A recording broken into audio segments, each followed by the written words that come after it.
fianco a me abbiamo anche la neuropsichiatra Franca Carboni, che molti di voi sicuramente già conoscono, e poi Peppina Pala, che insieme a me si occuperà in parte di leggere alcuni passi dell'opera di Pinuccia. Prima di entrare ovviamente nel tema proprio del libro e della presentazione, diamo la parola al rappresentante, al presidente dell'associazione socioculturale che ha organizzato questo evento letterario. Prego Giorgio Pacifici, presidente di Achimus.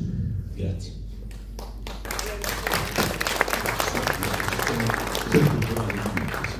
Buonasera a tutti. Io vi ringrazio innanzitutto per essere venuti. Mi sono giusto scritto un paio di considerazioni su Pinuccia. Me le sono appuntate perché con la mia memoria altrimenti chissà dove andiamo a finire. Quindi prima che frequentassi Achimus conoscevo Pinuccia solo di vista.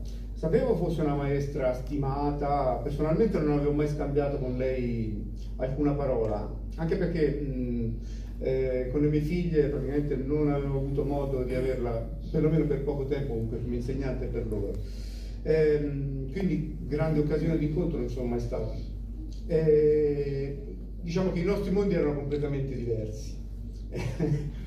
Sapevo comunque solamente che lei scriveva poesie e comunque che pubblicasse anche. La poesia non è il mio forte, di conseguenza è questo il succo. Praticamente non ci eravamo mai visti, o comunque non avevamo mai avuto il piacere di frequentarci. Niente, avevo solo piacere comunque che Pinuccia contribuisse a dare lustro anche al paese, anche non essendo di tra l'altro come me, ma ormai siamo acquisiti. Niente, comunque la considerazione su Pinuccia si fermava a questa, ecco, insomma. Poi quando Pinuccia è entrata a far parte dell'associazione Achimus, allora niente, è stata una piacevole sorpresa conoscerla, perché comunque ha avuto ha dato molti pareri comunque anche e considerazioni nei vari progetti che comunque portavamo avanti. E comunque ci ha sempre stimolato anche a tutto quanto, a questi anche ai vari progetti.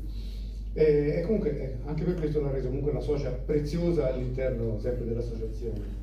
Ci ha fatto conoscere anche a questo appunto la sua passione, anche già se già lo sapevamo, comunque la passione per la scrittura e per la poesia.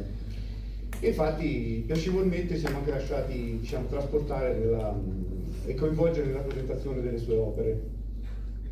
Adesso naturalmente attendiamo, diciamo, di assaporare il frutto di questa nuova fatica, aspettiamo un piacere di poterla leggere, perché io ancora non ho avuto il piacere, e di farci incantare questa nuova creatura.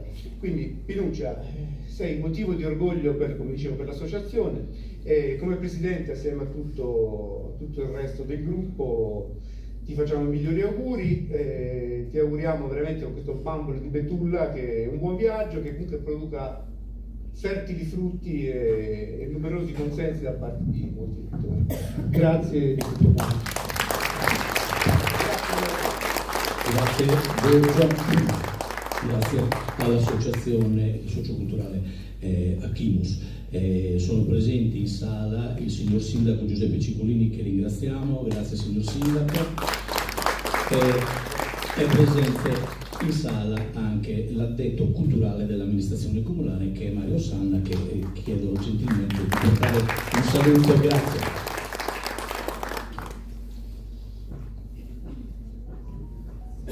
Buonasera a tutti. Purtroppo mi dispiace non aver letto il libro e essere arrivato preparato oggi a questa assemblea, però avrò sicuramente la fortuna di leggerlo in seguito, anche stimolato da ciò che emergerà, diciamo, stasera. Devo e mi corre l'obbligo di esprimere, di allacciarmi al discorso che ha fatto Giorgio sull'importanza che ha avuto Giuseppina Doneddu per la mia generazione, conosciuta come maestra Pinuccia. Io non ho avuto maestra Pinuccia alle elementari, però insomma l'eco della sua bravura, come ha detto Giorgio, è ormai noto a tutti. Ricordo il suo impegno quando appunto è stata maestra alle scuole elementari, con tantissimi bambini adibiti che Maestra Penuccia ha instradato sul cammino appunto della cultura tramite la poesia, avendo anche tante gratificazioni a livello nazionale, perché alcuni vittesi hanno portato a casa dei premi importanti. Per cui a nome di tutti, insomma, voglio ringraziare Maestra Penuccia per questo impegno che ha profuso sempre e costantemente tramite la scuola, ma a vantaggio della cultura di tutti noi vittesi. Grazie e buon ascolto. Grazie Mario.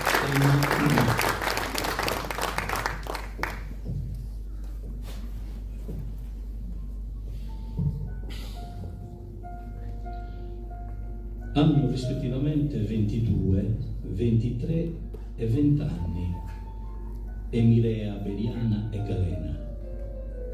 Nate e vissute in questa piccola frazione dimenticata da Dio e dal tempo, le tre ragazze non hanno mai oltrepassato la linea di demarcazione, contrassegnata dai villaggi sparsi lungo la stessa propaggine rocciosa, se non nelle giornate di mercato, quando si recano a Scutari a vendere i prodotti della terra.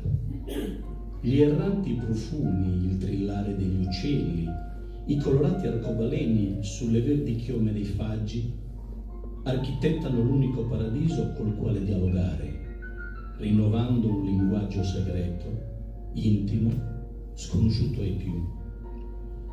È il riaffermare lo stupore fanciullesco, una distensiva alchimia in alternativa ai dolorosi ritmi della vita, con la convinzione che il mondo finisce laddove il cielo bacia la terra.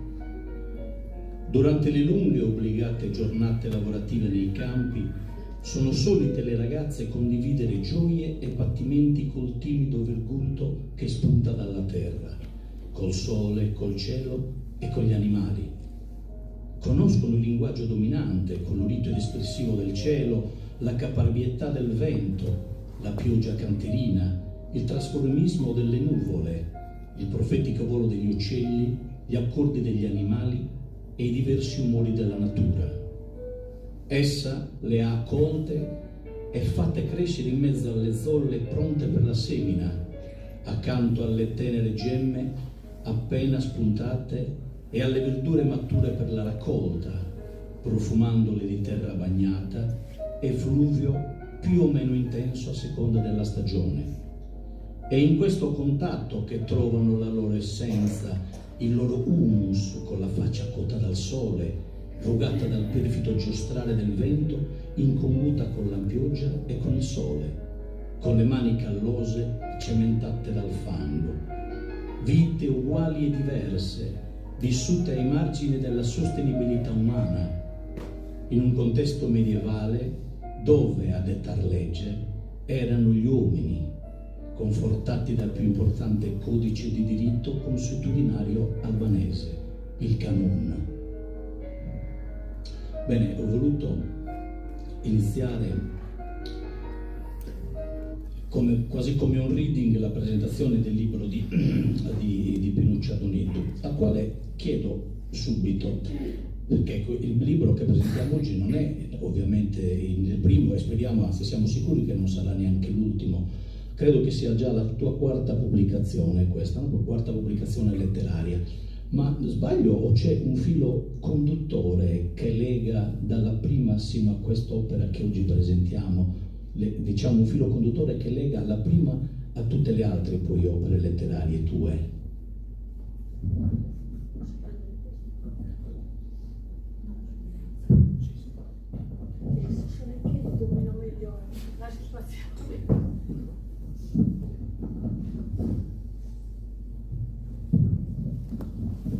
Intanto buonasera, ben arrivati e grazie a chi mi ha preceduto.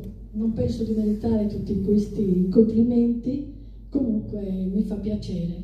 Certo, a scuola penso di aver lavorato, non si dà mai il massimo, ci ho provato, ho cercato di fare il mio lavoro, poi ai posti della sentenza, come si usa dire. Dunque, per quanto riguarda il tema che mi vuoi in qualche modo proporre, sì, le mie pubblicazioni in effetti tutti riportano sempre, o è dominante, sempre il tema, scusate, grazie, il tema delle donne. Chiaramente è un argomento che mi interessa, che mi coinvolge, che mi intriga.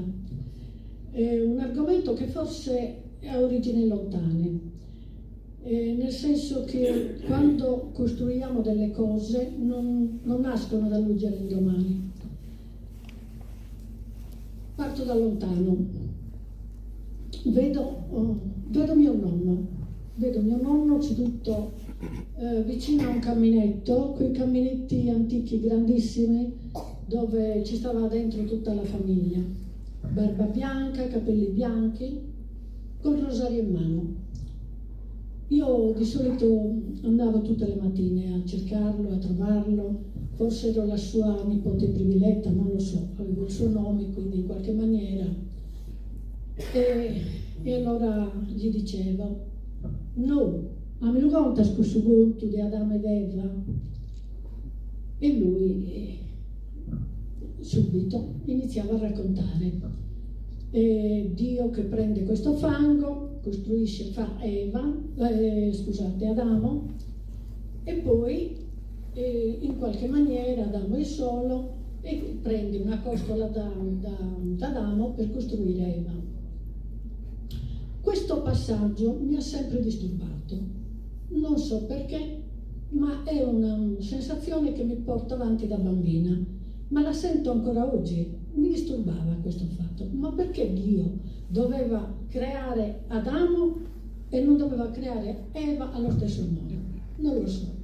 Chiaramente sono quelle sensazioni da bambina, senza sapere, senza avere consapevolezza di granché, insomma. Bene, poi però mi raccontava anche di Giuditta, di Ester, di Dalila, e lì ci godevo perché finalmente questa donna era riuscita a conoscere la forza di Sansone e quindi con i capelli via questa forza era... Sensazioni strane, non lo so.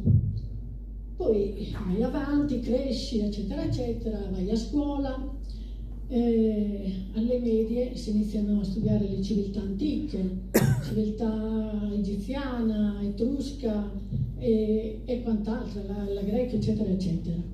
E vedi, inizio a notare che comunque nelle diverse civiltà la donna, dico un brutto termine, veniva usata per il compito che la società in qualche modo voleva portare avanti. Faccio un esempio, Sparta e Atene. Atene le donne venivano lasciate a casa, addirittura non pranzavano neanche con i mariti, dovevano allevare i figli, il telaio, questo e quell'altro. Sparta invece le donne erano molto libere perché dovevano essere forti, dovevano andare a fare anche il loro sport, perché dovevano creare comunque dei guerrieri. Quindi diciamo vai avanti, gli anni passano, chiaramente le cose cambiano, anche si evolvono, però rimane sempre questo problema, la donna vista in un modo diverso rispetto all'uomo. Arriviamo chiaramente sono passati millenni, piano piano, arriviamo ai tempi d'oggi. Quindi vediamo il 68, vediamo la rivoluzione sessuale, il femminismo, che comunque hanno portato delle innovazioni, cioè almeno hanno creato quei movimenti in cui ti facevano pensare. Adesso siamo nel 2025 e il problema della donna c'è sempre. Si continua a parlare di matriarcato, di patriarcato, e sino ad arrivare al fenomeno del femminicidio, soprattutto da noi, ma non solo da noi, perché poi vediamo che è un po', diciamo, un po' dappertutto, si verificano questi fatti, non sempre vengono denunciati. E siamo adesso a parlare a rispolverare il tema appunto del patriarcato sì, patriarcato no, matriarcato sì, ma non era matriarcato, però non c'è soluzione ancora, una soluzione paritaria tra uomo e donna. Vediamo i problemi che si creano nel mondo lavorativo, anche se oggigiorno, diciamo anche a livello manageriale, la donna sta facendo i suoi progressi, sta andando avanti, però non si riesce ad avere questa parità di genere. Certo, la donna rispetto all'uomo o l'uomo rispetto alla donna è fatta in modo diverso, lo è fisicamente, lo è con il cervello, e questo la dottoressa ce lo spiegherà meglio forse, però la diversità non vuol dire sottomissione, la diversità vuol dire ricchezza, perché se c'è una ricchezza di posizioni diverse, di essere in qualche modo in una situazione diversa, puoi dare delle cose che altri non hanno, e quindi arricchire maggiormente la situazione di tutti, perché comunque se la donna dovesse andare avanti come sta andando avanti, e speriamo che comunque vada avanti, non per prevaricare sull'uomo, non è questo il discorso. Il discorso è che ognuno deve dare quello che può dare, perché è la società che se ne avvantaggia. Finisco qui, altrimenti comunque voglio dire, scusate, è un problema molto, molto lungo che non si risolve chiaramente in un dibattito, e voglio dire questo, un libro, diciamo,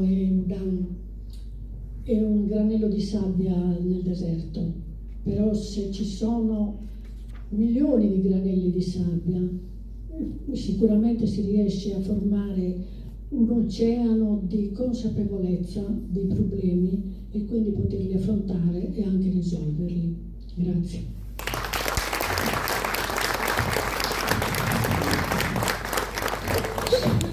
Grazie. Pinuccia ha detto chiudo qui, ma chiudo momentaneamente questa di parentesi, vero? Poi Pinuccia avrà modo di rispondere anche ad altre domande, ad intervenire ulteriormente sul libro. Oggi doveva essere con noi anche l'editrice che Annalisa Cucui, che purtroppo non è potuta essere presente qui da noi per un piccolo attacco influenzale, ma è qui con noi, come abbiamo detto poc'anzi, la neuropsichiatra Franca Carboni, che ti ha già solleticato l'autrice del libro. Peraltro avrei anche una domanda quasi inerente a quello che stava dicendo poc'anzi Pinuccia, ma te la farò più tardi, e quando andremo a parlare proprio del disorientamento tra età adolescenziale ed età adulta. E adesso ti do la parola, perché vedi tu su che cosa adesso ti sia preparata qualcosa di specifico nel tuo intervento. Prego Franca.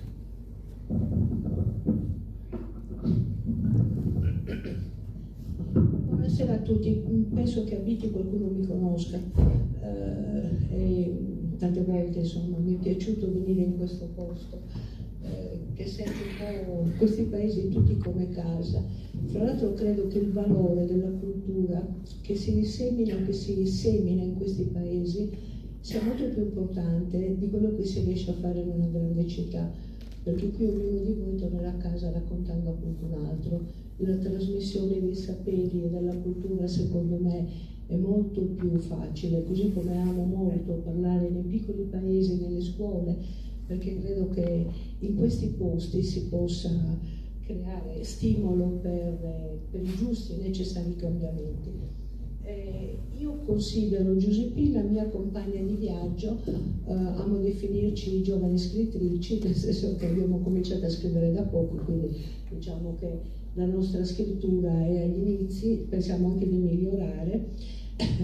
L'ho incontrata per caso in un paese meraviglioso che poi ho scoperto essere il suo, grazie all'ospitalità dell'amministrazione di Usilda, quando portavamo in giro, grazie ad Eletta, altra donna, un po' trascurata da queste latitudini.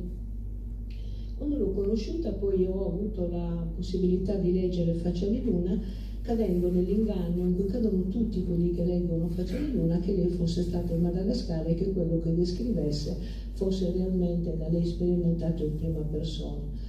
Ho avuto la fortuna che lei mi chiedesse un'apostrofazione al libro, quindi io questo libro l'ho potuto leggere più di 1 anno e mezzo fa, quando era, diciamo, appena stato terminato, e ovviamente l'ho chiamata subito e gli ho detto: ma quando sei stata in Albania? Anche qui, perché quello che si racconta dentro questo libro è duro ed è importantissimo, e vi spiegherò perché, ma secondo me non va trascurata la capacità di questa scrittrice di Bitti di raccontare le storie, tanto emozionando, poi dandoti pezzi di conoscenza di cose che non sapevi, ma soprattutto come se lei fosse lì in quel posto a raccontare direttamente quello che vede. Ha anche una capacità di sintesi che la rende, secondo me, magica, e che in questo libro si vede molto bene, così come si vedeva anche in Faccia di Luna. Lei, in una frase: una giornata luminosa che si era lasciata alle spalle i giorni piovosi, spazzando via quell'umidità che sapeva di maldossa e degli ultimi raffreddori stagionali. Io meglio di così non saprei descriverla, alla fine dell'inverno, l'inizio della primavera o della stagione piovosa. Perché ho avuto la fortuna di poter leggere Bambole di Bellulla? Intanto il titolo, secondo me, ha una magia, una poesia. Chi leggerà il libro avrà la fortuna di capire che 2 temi conducono questi racconti dentro questo libro.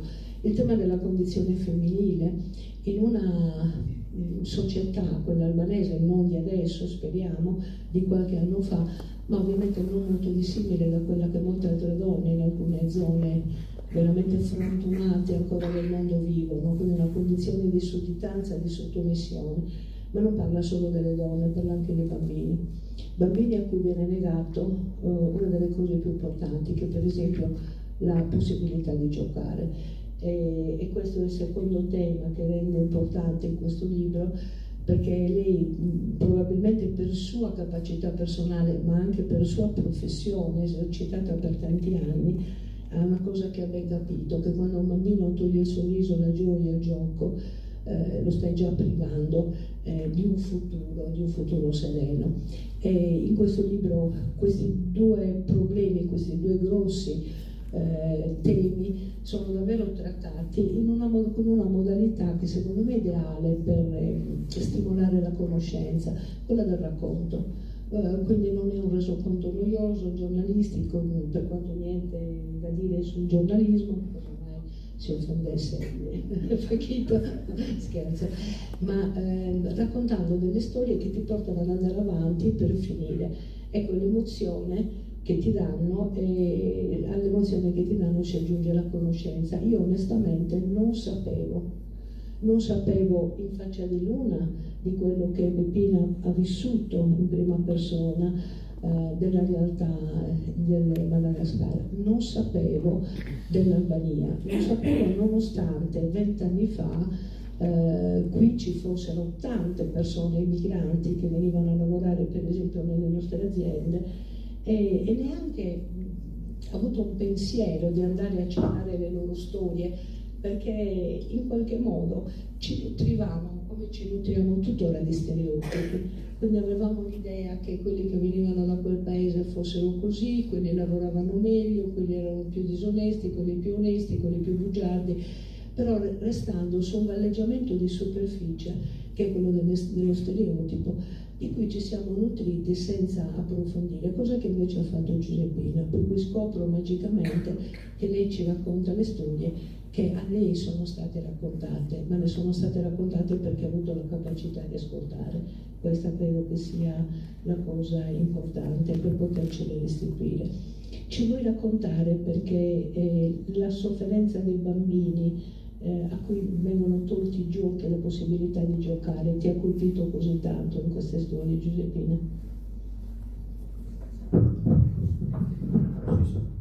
Si stacca. Ci vuole parlare così. Hai passato il Allora, questo problema della mancanza del gioco, l'affronto anche nel titolo del libro, Bambole di Betulla. Perché? Perché il bambino, quando nasce, addirittura, tu me lo insegni, dicono che è ancora nella pancia della mamma, che il bambino gioca. Una volta che nasce, il bambino fa le sue esperienze, sveglia il cervello, si muove, quindi conosce lo spazio, il tempo attraverso il gioco, crea attraverso il gioco, cioè è il suo lavoro, è la sua vita, perché se non dovesse portare avanti questa attività, il bambino rimane poco, rimane niente, perché è attraverso il gioco che deve crescere e che deve fare le sue conoscenze, misurarsi con gli altri, socializzare. È un'esperienza che non ho scoperto io e che non ho fatto io, è un'esperienza che diciamo che va ricercata dall'antichità. Noi vediamo ad esempio a Roma antica, non Roma di oggi, famosissime le puppe, bambini che costruivano le bambole con pezzi di legno, con ossa, con tutto quello che trovavano. Noi d'altronde a noi le costruivano, le cucivano con pezzi di stoffa.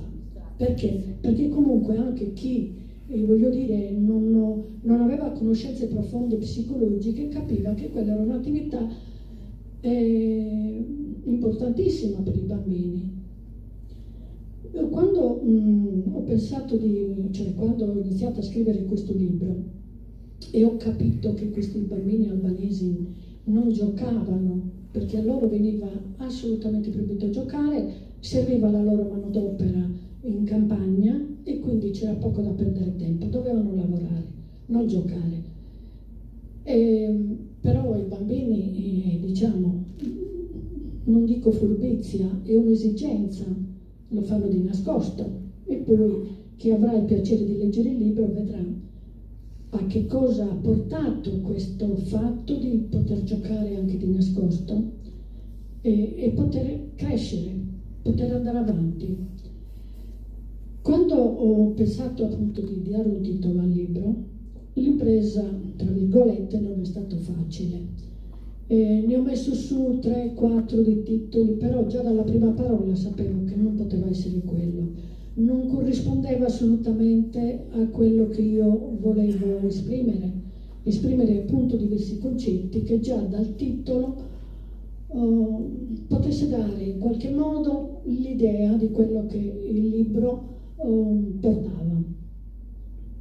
E quindi ho pensato a quello che mancava il gioco, quindi le bambine, le femminucce, le bambole con le quali poter appunto giocare, addirittura diciamo ripetere in modo ripeto la parola ripetitivo, tutti gli atteggiamenti che le mamme fanno di solito con i bambini piccoli. E noi quando giocavamo con le bambole questo facevamo. Perché? Perché anche il ripetere è in qualche modo inculcare certi valori, certe sensazioni, certi sentimenti. La bambole di betulla, perché betulla? La betulla è una pianta che in Albania è presente, è una pianta duttile, di facile lavorazione, sopporta freddo e caldo benissimo, allo stesso modo che lo sopportano queste bambine albanesi o che lo sopportavano, che erano costrette comunque, che ci fosse vento, neve, pioggia, ad andare lo stesso in campagna. E quindi è un legare questo modo di essere di queste bambine. E poi bambole perché? Perché le donne, le bambine, prima bambine, poi ragazze, poi donne, non erano altro che bambole che gli uomini usavano a loro piacimento con la violenza, e poi una volta che non servivano più venivano buttate. Quindi bambole come gioco delle bambine e poi bambole anche come bambole proprio da buttare perché ormai avevano finito il loro compito in qualche maniera. Non so se ci sono. Poi allora chiudo qui. La parola. Sì, molto bene. Io adesso direi, se siamo d'accordo, di dare la parola, insomma, di dedicare una lettura che leggerà Peppina Pala. Prego, Peppina.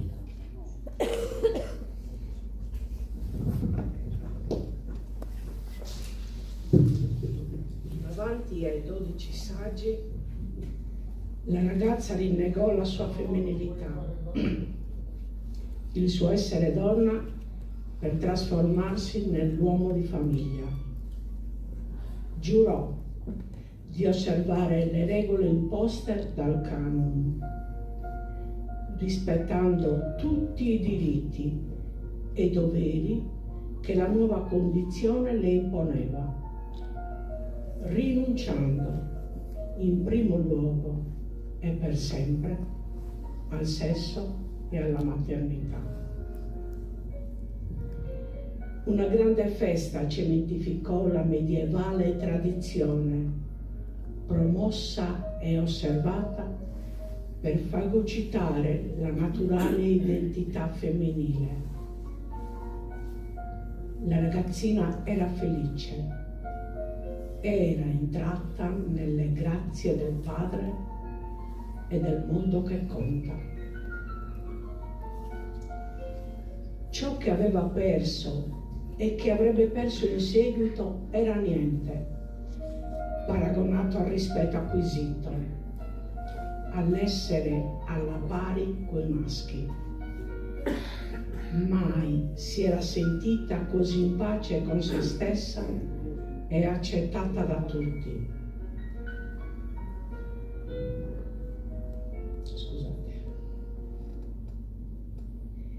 Insieme ad un ruolo di prestigio aveva conquistato la sua libertà. D'altronde era bastato poco, un giuramento, un cambio d'abito, un nome maschile, e Galena era, diventa Boriana. Scegliendo l'unica ribellione concessagli, veniva addirittura ricompensata dall'intera società con la valorizzazione del nuovo ruolo, conquistando l'innaturale costrizione di vivere nel dualismo controverso della libertà e dell'autodistruzione.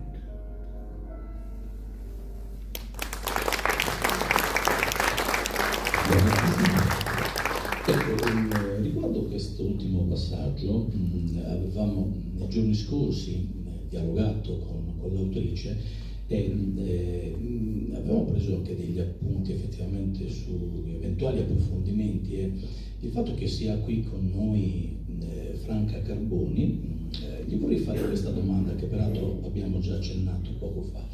Che praticamente ci troviamo qui di fronte al disorientamento, come avete detto, del passaggio dalla fanciullezza all'età adulta.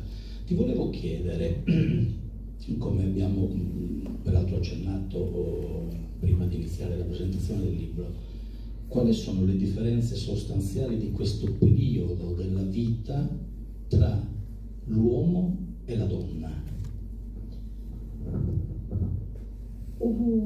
Uscendo un po' dal dualismo, perché poi abbiamo scoperto crescendo che le declinazioni di generi sono varie, variegate, fluide, come si dice oggi, e possibili, però ci sono alcune sostanziali differenze che connotano la maturazione cerebrale del ragazzo rispetto alla ragazza, che in realtà poi si appianano. All'inizio però c'è una maturazione più precoce di alcune parti del cervello nel genere femminile, probabilmente per via dei cromosomi, dei cromosomi sessuali che sono diversi, e dello sviluppo ormonale, per cui la donna sentire comune è un po' più saggia, matura prima si dice, in realtà le parti frontali sono mature prima, per cui funzioni esecutive e controllo inibitorio si sviluppano più precocemente rispetto al maschio. Questo spiega anche perché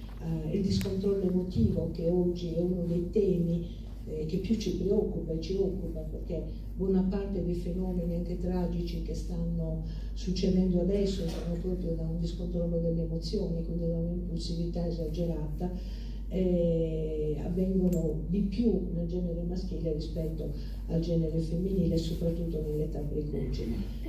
Giuseppina però nel suo libro, a leggerlo, di questo ne scrive molto, perché andando a rivedere dentro il libro le cose interessanti davvero e importanti che noi sappiamo è che ai maschi viene concesso un certo tipo di vita. Non a caso la ragazza di cui Peppina ha letto è una ragazza che rinuncia alla sua femminilità, perché così rinunciando alla sua femminilità la Burnesce diventa maschio e ha tutti i privilegi del maschio, che Giuseppina descrive come stare in mezzo ai maschi e bere, che è una cosa importante. Ecco, l'alcol, per esempio, le sostanze in genere sono quelle che maggiormente incidono sul discontrollo degli impulsi, e infatti molte delle azioni descritte nel libro da Giuseppina sono azioni di tipo esagerato, impulsivo. E devo dire che per quanto la condizione femminile in Sardegna non fosse la migliore del mondo, forse quei livelli di crudezza e di durezza che vengono raccontati in questo libro non si raggiungevano nella società, si potevano raggiungere nelle singole famiglie. Mentre Giuseppina ci racconta di un fenomeno che non era di una famiglia disfunzionale, ma che era proprio sociale, laddove avere figlie femmine era una disgrazia, il maschio cavo le ripudiava, non le voleva, le maltrattava, e nel libro si scrive il terzo tema, secondo me fondamentale, che spesso e volentieri le donne sono custodi e tramandano la stereotipia di genere contro le donne. Cioè i maschi ci vorrebbero in qualche modo e le donne ci convincono che bisogna essere nel modo in cui i maschi ci vogliono. In questo libro questo viene fuori, dando invece che la dimensione di qualche famiglia che non funziona bene, la dimensione di una società dove il solo essere femmina era una disgrazia, la disgrazia massima, credo. Io direi che però chi di voi si occupa di giovani o ha giovani, nipoti, figli, o quantomeno compie anche operazioni culturali, dovrebbe un po' attivare le antenne, perché di nuovo stiamo sentendo, per esempio, in quella che è la poesia più popolare, che è la canzone, stiamo di nuovo sentendo degli attacchi pesanti contro le donne. Non so se avete idea di quello che viene scritto nelle canzoni, per esempio di alcuni rapper e trapper, e che i ragazzi ascoltano, e che diventano, come dire, un rumore di fondo che però, come la goccia scava la lapide, finisce che penetra nelle menti e nelle coscienze, riportando un po' la donna a oggetto di possesso, oggetto di consumo, così come si consumano le ricchezze, i beni materiali o le sostanze. Vorrei così, sempre per sensibilizzare, perché questo in fondo secondo me è uno degli aspetti più importanti di questo libro, che è la bellezza nella scrittura di Giuseppina, quello proprio di sensibilizzare.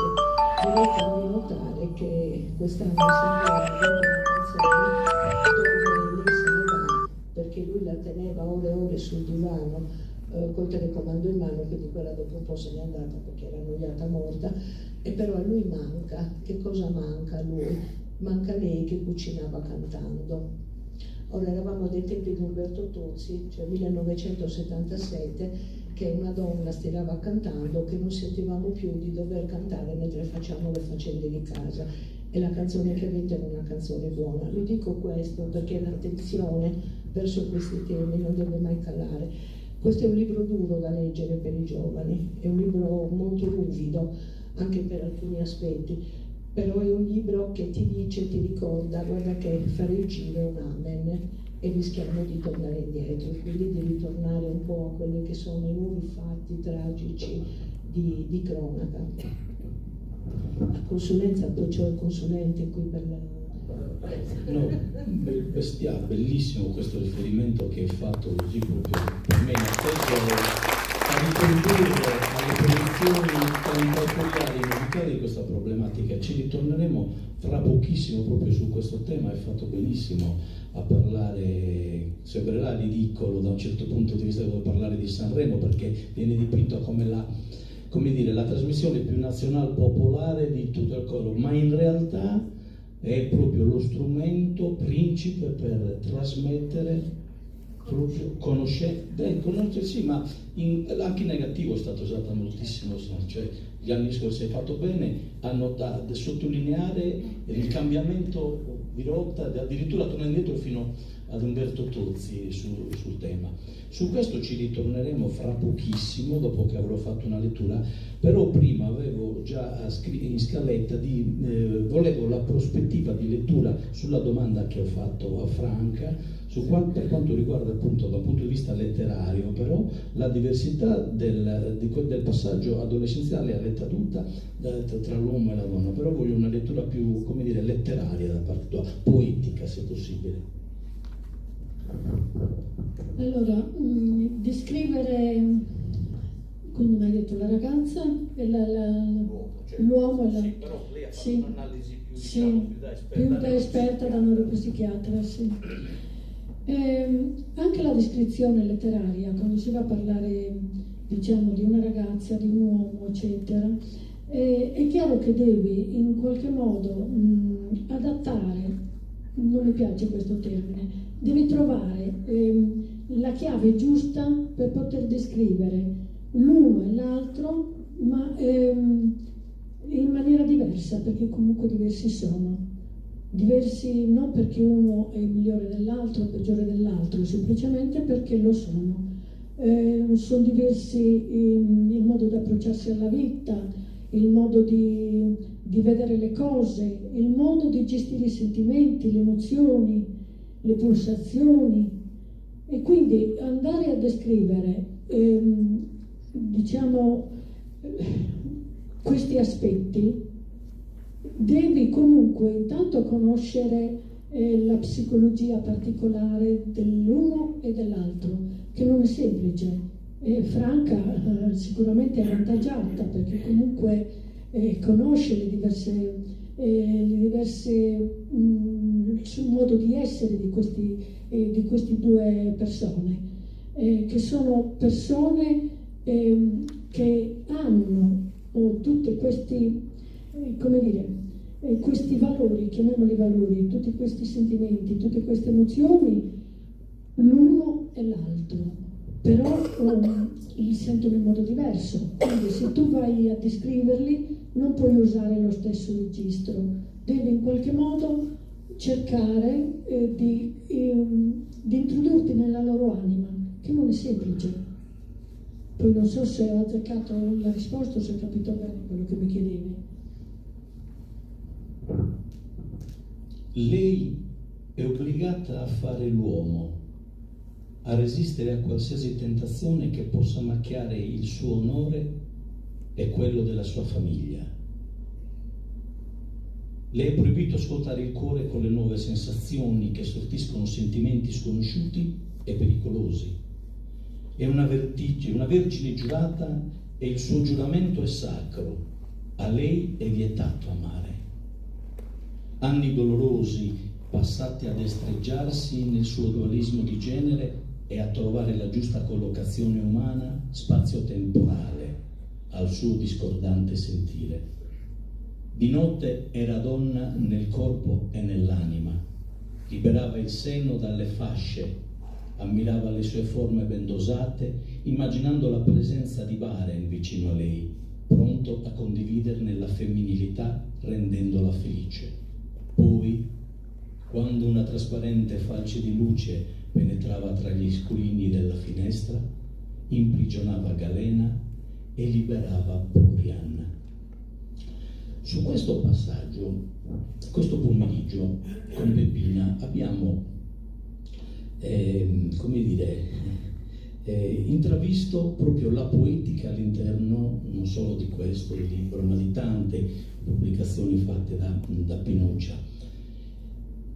Qui rasenta, a mio parere, proprio la poesia, e ricollegandomi per un attimo a quello che diceva poco fa Franca, a quanto sia mancata da un punto di vista nei testi cantautoriali la figura della donna come era dipinta soprattutto durante gli anni 70. Noi abbiamo avuto, sto introducendo una domanda da fare a Pinuccia, abbiamo avuto proprio uno dei più grandi parolieri non solo in Italia ma nel mondo, che ha usato proprio la metafora proprio per definire, diciamo, anche il dualismo che c'è molte volte anche ambiguo, no? Basta prendere un testo come quello Una donna per amico di Lucio Battisti, il testo però di Mogol, e Pinuccia ha avuto il privilegio, l'opportunità di poter frequentare Giulio Rapetti in arte Mogol, dal quale credo che tu abbia avuto una grande ispirazione per scrivere proprio anche in prosa, da sentare quasi la poesia. Sì, dunque, è vero, io ho avuto un'esperienza, ho avuto la possibilità di recarmi nella tenuta di Ciclamini in Umbria da Mogol. Mogol aveva, diciamo, bandito tipo un concorso, dovevamo presentare una poesia che lui poi proiettava nel suo salone e poi faceva le sue analisi. Chiaramente ci sono andata felice perché era una grande esperienza. Come ha detto Pachito, è uno dei più grandi parolieri, chiamiamolo anche poeta, che abbiamo, e quindi volevo godermi questa esperienza proprio per darmi qualcosa in più. Diciamo che c'è stata una parte di delusione e poi invece, magari letta anche con più calma, forse è stata una grande esperienza. Di delusione perché? Perché dunque eravamo divisi in due gruppi, eravamo 40 concorrenti. Il primo gruppo una giornata, il secondo gruppo la seconda giornata. Io appartenevo alla seconda giornata. Diciamo si presentava a noi molto distante. Molto distante, ti guardava dall'alto in basso, e durante questa lettura delle poesie, è brutto dirlo, però lo vedevo molto cattivo. Qualsiasi poesia, le prime 20 poesie il primo giorno, le ha demolite tutte quante, ma anche con una certa, diciamo, la cattiveria. C'erano anche giovani, almeno io penso, forse dovuto al lavoro che ho sempre svolto, che soprattutto con i giovani devi avere un atteggiamento un pochettino più tollerante, anche per non mortificarli, e invece lui era drastico. E questo le sembra una poesia? Qui non c'è neanche una parola che possa in qualche modo avere le sembianze di una poesia. Massimo, ecco, queste due parole le possiamo salvare. Quindi, insomma, arrivi a una... un pochino ti mette sotto pressione, e dico la verità, io ero un po' già... dico, ma guarda un po' questo qua. Se dovesse aggredirmi in questo modo, gli rispondo perché mi dà fastidio, non è questo il modo, insomma. Poi poteva demolire la poesia, non era questo il punto, era il modo di approcciarsi. Va bene, poi niente, poi arriviamo alla seconda giornata e ho avuto la soddisfazione, diciamo così, comunque, che lui ha apprezzato la mia poesia. Quindi per me è stata una grande soddisfazione, l'unica che in qualche modo ha salvato, e dico, la poesia era sul mio paese, Usintra. Cosa mi è rimasto di questa esperienza? Che forse non aveva neanche torto a essere un pochettino anche così pressante, ecco. Perché? Perché poi, ascoltando anche i commenti degli altri, perché chiaramente ti riunisci, chiaramente ne parlavamo male perché lui si era comportato in quel modo, e poi qualcuno magari sentivi e diceva: ma forse qui ho sbagliato davvero, qui dovevo atteggiare, fare questo, fare quell'altro. E quindi comunque io sono stata felicissima di averla fatta, e così sono quelle esperienze che bisogna fare perché ti arricchiscono e impari dagli altri. Ne ho fatto anche altre di esperienza, devo dire che mi invitano continuamente al Rocca Imperiale, che è il paese delle poesie. Non ci sono mai stata perché è un paese che non si sa dov'è, e c'è tutto un trambusto per poterci arrivare, per cui insomma in qualche maniera mi ha lievitato anche questa esperienza. Però dico soprattutto ai giovani: fatele le esperienze, anche negative. Le negative diventano esperienze positive perché da quelle impari. E comunque a me ha dato la carica di andare avanti e di continuare a scrivere.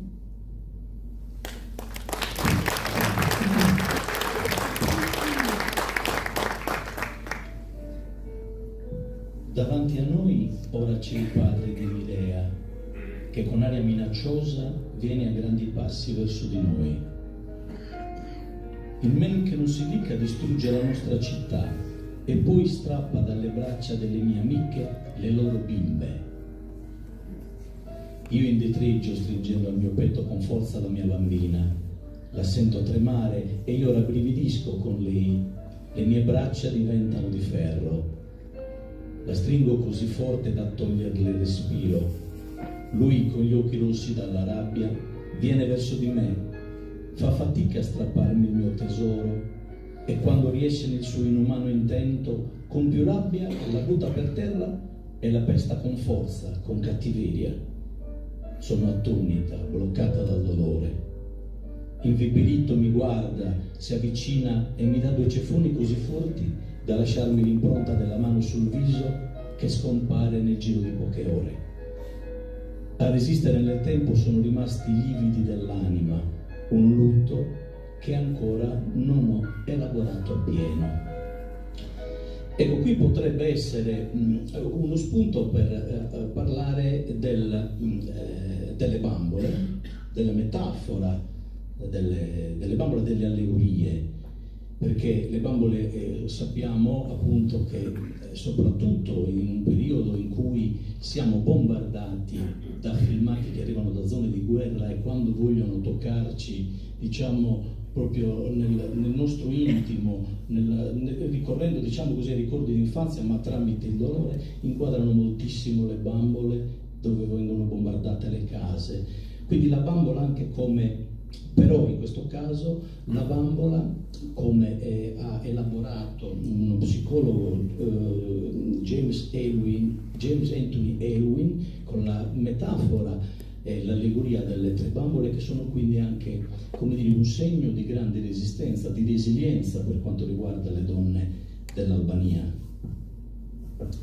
Sì, allora, come stavi dicendo tu, vediamo ad esempio soprattutto in periodi di guerra, in periodi di bombardamenti e quant'altro, no? Che anche dalle macerie saltano fuori questi giocattoli, soprattutto le bambole.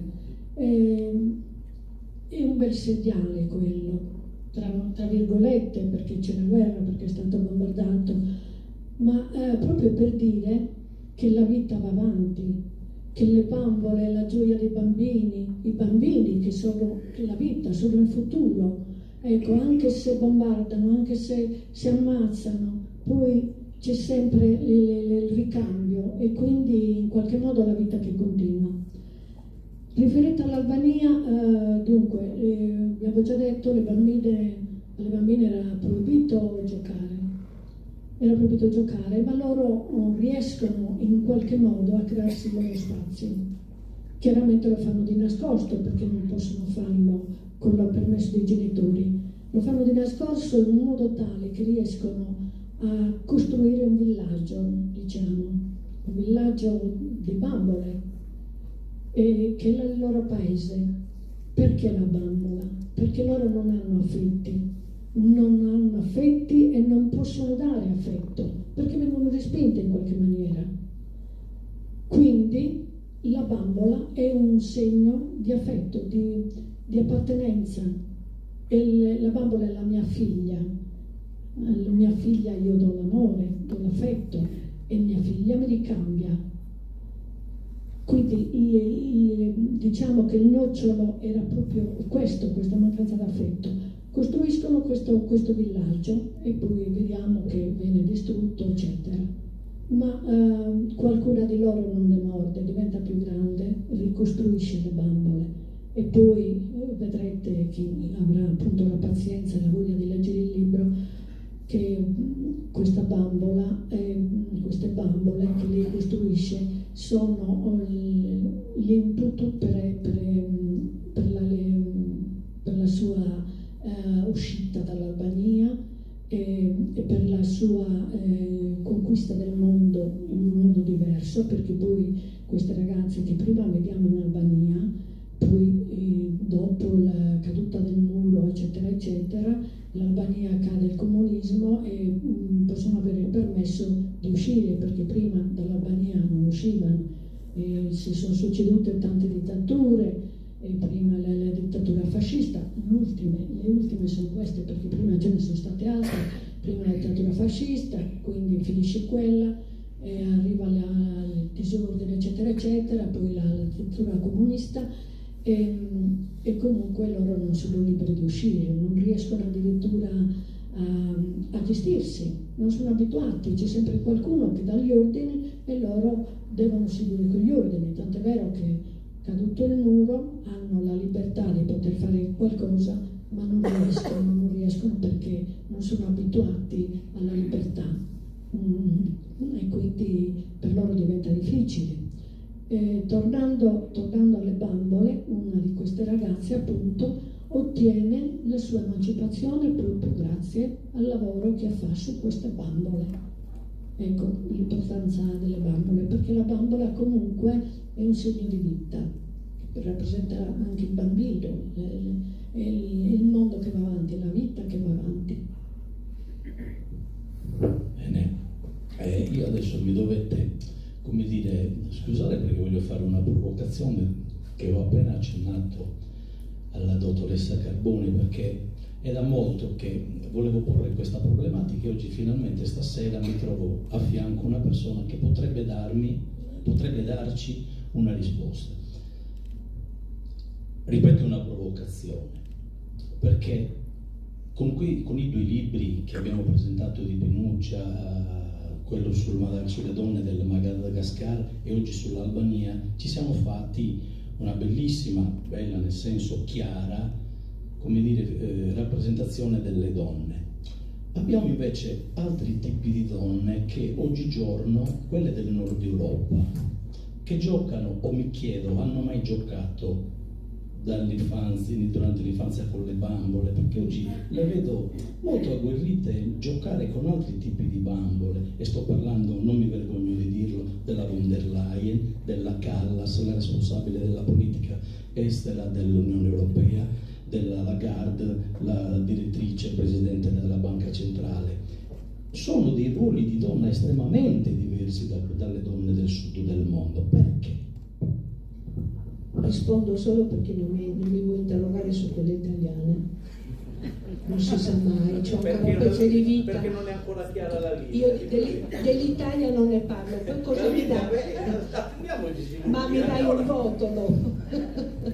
Qua faccio i giornalisti. Ok, però io rispondo con Giuseppina, perché Giuseppina, il quarto argomento che porta avanti nel libro è quello dell'istruzione e della cultura. che è fondamentale. Alle donne viene negato il gioco, viene negata l'alfabetizzazione, ma alla fine, quando Grazia Deledda scriveva nella Sardegna, non è che le cose fossero molto diverse. Noi ci siamo emancipati, siamo andati avanti, l'Albania ci sta arrivando dopo. Come dire che speriamo che sempre più popoli, sempre più paesi arrivino alla cultura. La cultura è la risposta. L'agricoltura ti dice anche che all'inizio il cervello della femmina, con gli ormoni femminili, non della donna come genere, matura prima. Ma poi, diciamo, le maturazioni teoricamente si appaiono. Ma che cosa cambia fra me e te? Cambia l'educazione. A me hanno educato in un certo modo, a voi maschi vi hanno educato in un altro modo. Tanto che, faccio un esempio banale, io sono un medico e dunque mi hanno spiegato, da giovane dovevo sposarmi e fare figli, molti, poi pochi perché ce n'erano troppi, adesso di nuovo molti. Poi mi hanno detto che devo laurearmi in STEM perché dice che non sono abbastanza scientifica da medico. Ma perché mi devono sempre dire cosa diavolo devo fare? Sarà che posso avere, come dire, l'autodeterminazione e la capacità di scegliere. Quindi come donna, in sintesi, la mia formazione è tale per cui il maschio medico fa una professione scientifica, della donna medico fa una professione di cura. Le maestre e gli insegnanti pare che facciano una professione di cura. Io direi che bisognerebbe stare attenti, che forse non sono lì per cambiare i pannolini ai bambini, possono anche farlo per carità, ma è la professione più nobile, cioè quella di riempire il cervello, cioè dare al cervello dei bambini la possibilità di maturare, di fare scelte, di capire, di imparare. E quindi c'è tutto questo aspetto della cultura, chiaramente diversissima. Se noi parliamo di una donna del sud, intendendo una donna del sud non alfabetizzata, che non fa scuola, che non ha cultura, è chiaro che gli strumenti che hai in mano sono pochi. Meno sai, più strumenti ti tolgo, anzi meno strumenti ti do. Più sai, più strumenti ti do. Però poi c'è anche un mondo che è molto organizzato in senso maschilista, che i salari sono diversi, che le cariche sono diverse, non ve lo sto a raccontare qua, lo leggete tutti i giorni sul giornale. Allora, secondo me c'è un tipo di donna che per venirmi a capo, come dire, compie una sorta di imitazione di ruolo. Come faccio a venirmi a capo in un mondo di maschi? Devo diventare politico, devo diventare responsabile di, dirigente di. Allora compio un lavoro di imitazione, cioè quello che a me è stato insegnato mi resta magari più in basso, più in fondo, e utilizzo quelli che sono gli stereotipi di genere che appartengono al mondo maschile. Ecco, per cui una donna che dovrebbe avere, come dire, un vissuto emotivo o una ricchezza emozionale superiore, perché così ci educano. Io infatti non propongo di cambiare l'educazione delle donne, io propongo di cambiare quella dei maschi, che è un'altra cosa, che voglio dire, a te ti do maschio la possibilità di parlare delle tue emozioni, di arricchire il tuo mondo emozionale, così la smetti magari di andare in giro a fare il macio. Vedi che c'è il testosterone che ti dà un po' più di energia e di violenza, ma se la tua educazione diventa un'educazione emozionale, penso che anche tu te ne possa avvantaggiare. È chiaro che anche quando io ho dovuto lavorare, un po' ho dovuto fare il maschio, non lo nascondo. Perché l'ho dovuto fare? Perché comunque era un mondo in cui dovevo, cioè, sono laureata tanti anni fa, non era semplice, cioè quando le mamme venivano in ambulatorio mi guardavano e mi dicevano c'è il medico, e io dicevo sono io, ma non c'è un medico maschio, io sono cresciuta così. È chiaro che ho dovuto sgomitare. Ecco, la mia impressione che molti dei politici che ci stanno dirigendo siano un po' dei politici che stanno, delle donne politiche che stanno imitando. È vero che nei popoli del nord c'è molta più libertà, molta più cultura, molta più emancipazione. A volte anche qui, siccome a noi sembra sempre meglio quello che hanno gli altri, no? Sempre l'orto del vicino, forse manca un po' più di ambiente emotivo al nord, nel senso che io questo pezzo bello, perché io non butto via tutto quanto, non è tutta acqua sporca, questo pezzo bello che noi abbiamo che è un mondo emotivo, un mondo delicato, un mondo di sentimenti, io forse lo coltiverei di più anche al nord, lo aggiungerei ai pezzi della loro cultura. Poi magari mi sbaglio, se tanto sono i giovani che si occuperanno del futuro. Ho risposto?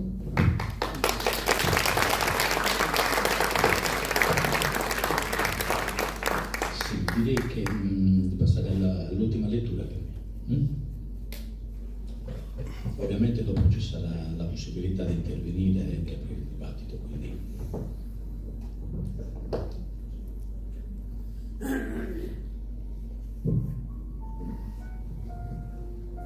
non potevo più svolgere il mio lavoro.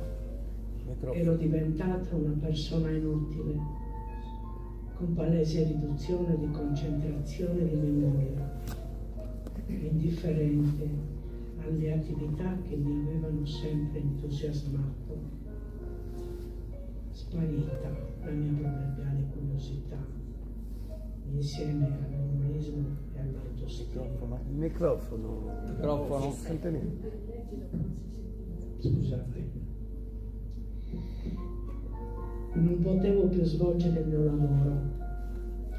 Ero diventata una persona inutile, con palese riduzione di concentrazione e di memoria, indifferente alle attività che mi avevano sempre entusiasmato. Sparita la mia proverbiale curiosità, insieme all'umorismo e all'autostima. Perché il mio Dio mi aveva abbandonato? Forse il mio pianto non arrivava sino a Lui. Eravamo in troppi a chiedere il suo aiuto e non aveva tempo per me. Ormai non riuscivo più a parlargli come mia abitudine. Il nostro legame si era spezzato ed io ero rimasta da sola, irritabile e piena di rabbia. A dire il vero, non sentivo la sua mancanza, mi ero scordata anche di lui. Io ero il buio e i pochi sprazzi fulminei di luce ai quali cercavo di aggrapparmi senza riuscirci aumentavano l'angoscia nella quale mi sembrava di trovare conforto, come se solo il dolore potesse darmi la certezza di essere ancora viva. Fu una ripresa lunga, sofferta, ma con risvolti impensabili. Titubante e con sensi di colpa ricontattai il mio Dio. Non mi respinse come mi aspettavo. Quando gli rivolsi la mia umile preghiera, sentii anzi una rinnovata vicinanza, riempendo quel vuoto che aveva aiutato a destabilizzarmi.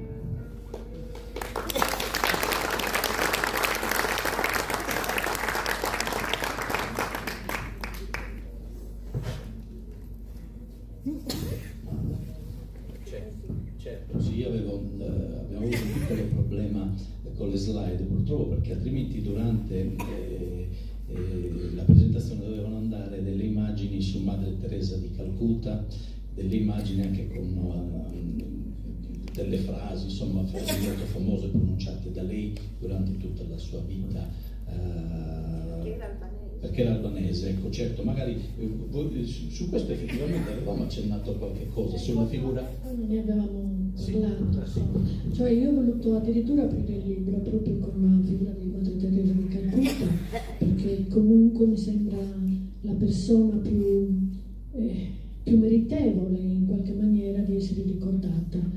Non tutti, dobbiamo anche dire comunque che non tutti hanno un buon ricordo di questa donna, nel senso che da molti veniva attaccata, perché veniva incolpata di non creare delle strutture adatte per la cura dei malati, ma era solo, diciamo, un ricovero per quelli che stavano per morire, non c'erano le cure adatte, venivano abbandonati a loro stessi. Però addirittura contro il Vaticano, che poi ha dato l'ok per la beatificazione. Una cosa che non si meritava, appunto, secondo alcuni, perché raccoglieva soldi anche da persone poco raccomandabili, però queste cose le giustificava, perché questi soldi andavano ad aiutare chi veramente non aveva niente, e lì c'era chi soffriva la fame, che non poteva curarsi perché appunto non aveva la possibilità di andare da un medico, e tutte quelle situazioni veramente di povertà estrema. L'ho voluta ricordare anche intanto prima con una poesia che lei ha scritto, una poesia per le donne, incitandole a non lasciarsi sopraffare, a combattere. Capitano i dolori, capitano le disgrazie, della vita capita di tutto, però la donna deve essere forte, deve sempre rialzarsi, perché solo così riesce a mandare avanti non solo la famiglia ma la società intera. E quindi mi è sembrato opportuno ricordare questa donna, perché è albanese e perché da ragazzina è andata via perché aveva scelto di farsi suora, poi vediamo tutte le tappe che è dovuta attraversare, e non gli è stato dato più il permesso di ritornare in patria, non ha più visto i suoi genitori, non ha più visto il suo popolo. Ci è ritornata dopo la caduta del muro, quando è andata, no, la prima volta è stata chiamata dalla moglie dell'ultimo presidente, perché molto probabilmente aveva capito che il marito aveva sbagliato e voleva in qualche modo recuperare questa figura. E poi un'altra volta, quando è andato il Papa per rimettere in sesto la gerarchia ecclesiastica, che appunto con la dittatura comunista si era un pochettino lasciata andare. Bene, direi che ci sono tantissimi spunti per un eventuale dibattito, interventi da parte del pubblico.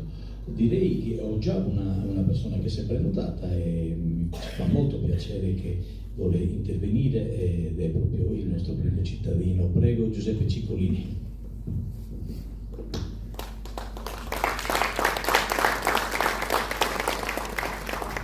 Buonasera a tutti e un saluto a Pinuccia, ai relatori presenti, al pubblico, alla mia collega sindaco di Osida, non so, a qualcuno lo chiamano Antonio, Serafino, a me piace chiamarlo Serafino, quindi Serafino Donetti, fratello di Pinuccia, e posso aggiungere, oltre che un bravissimo amministratore, una persona di grandissima cordialità, una persona davvero splendida, con cui è bello collaborare insieme per il governo del territorio.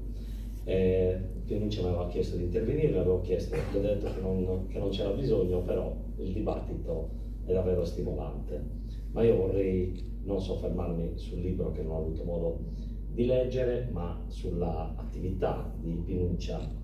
Io penso che gran parte dei ragazzi, io stesso quando ero piccolo, non sapessero che Pinuccia non fosse di Bitti, che per noi è sempre stata una presenza familiare, e a scuola una persona sempre particolarmente attenta innanzitutto alle esigenze dei più piccoli, e con lei e con tante altre insegnanti, qualcuno la vedo anche in sala, sono cresciute le nostre generazioni e quelle di tanti altri ragazzi.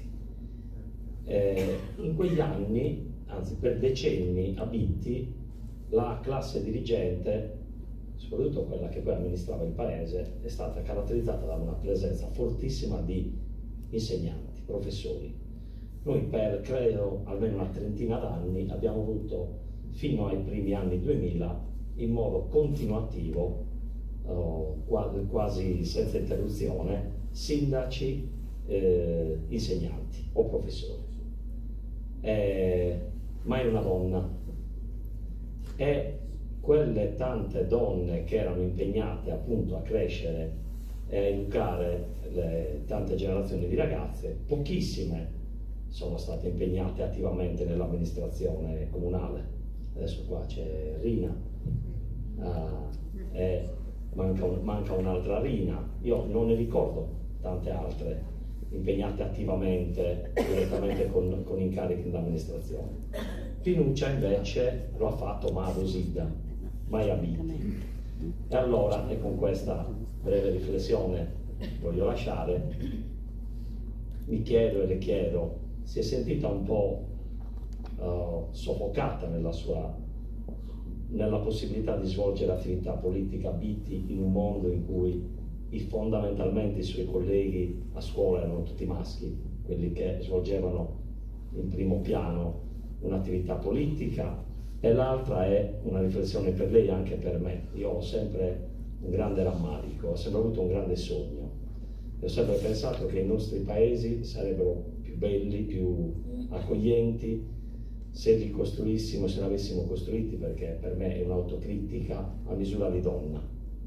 È vero che quando si amministra non si pensa sufficientemente a questo aspetto, perché un paese a misura di donna è un paese dove si mettono come priorità, partiamo dall'asilo nido, noi ci arriveremo solo quest'anno, dopo tanto tempo, mette al primo piano le scuole, mette la cultura, mette la possibilità di uscire, di andare a teatro, di fare cultura in modo attivo. Pensa ai locali dove quando si entra anche banalmente nella toilette, nel bagno, non siano anche i bagni, pensa Amanda, è questa, ti sei sentita un po' chiusa in quell'attività e pensi che un paese a misura di donna possa essere migliore rispetto a quelli che magari noi uomini pensiamo invece in modo magari un po' più chiuso. Intanto grazie per questa nuova opera e per davvero il contributo positivo, sempre positivo, che dai alla vita del nostro paese in tutto ciò che fai.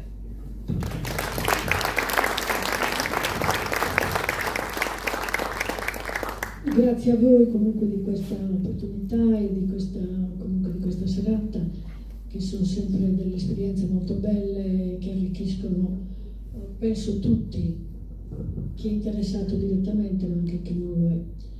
Allora, io sono stata nell'amministrazione Ausilda per 25 anni.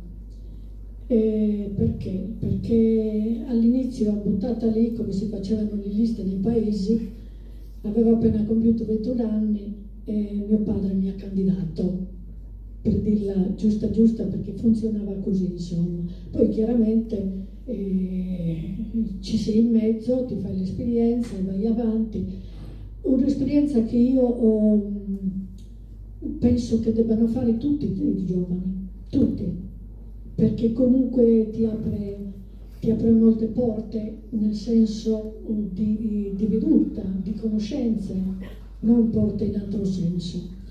Ed è non solo quella, ma le esperienze bisognerebbe farle tutte quando ci sono. Io sono una che mi butto, nel senso che a volte vado a occhi chiusi, mi propongono qualcosa o vedo qualcosa, la devo fare, poi potrebbe anche andare male, ma se una volta venuta a Biti, intanto io devo dire tranquillamente che io a Biti mi trovo benissimo, mi sono trovata sempre bene. All'inizio penso che sia un po' difficile per tutti cercare gli agganci, trovarsi la situazione propizia, bisogna conoscere le persone, bisogna conoscere, e comunque diciamo mi sono state aperte tutte le porte e quindi potevo fare tante scelte, alcune le ho fatte, altre no, per esigenze di famiglia, perché per il lavoro, perché non era il momento, perché non era... però devo dire che sono quelle cose che ti danno una botta di vita. Io perché sono così giovane? Per quello.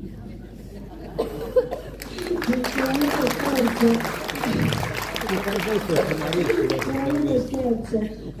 Però nello spirito veramente mi sento di poter affrontare ancora 1000 esperienze. È il tempo che mi manca, perché si va avanti con l'età e molte cose non si possono fare.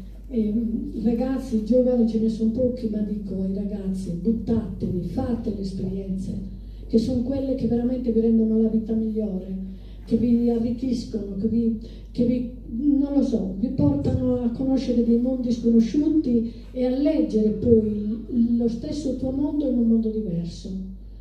E quindi veramente bisogna farle.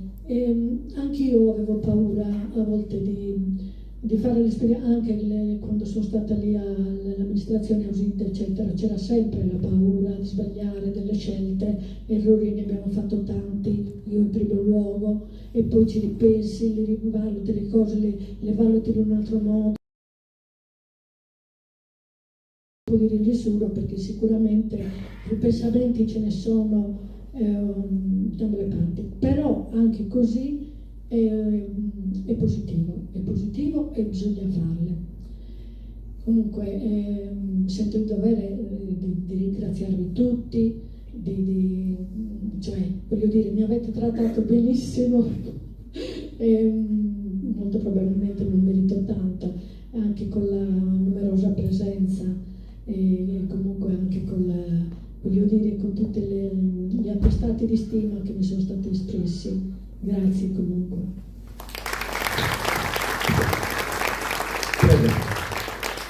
Interventi sono attesi interventi dal pubblico e auspicati.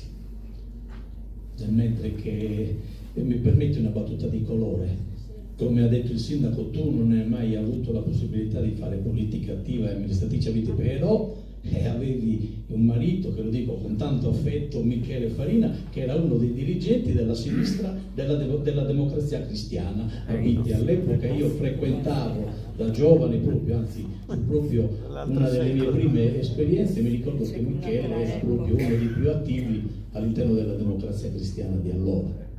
Bravo Michele. Lo dico con affetto, Quanta ironia, no? E Diego lo può confermare, qua c'è Diego Caro che era il segretario della DCA. Prego. Certo. Sì, facciamo intervenire prima il pubblico, Peppi, dimmi tu, decidi tu. Prego Diego.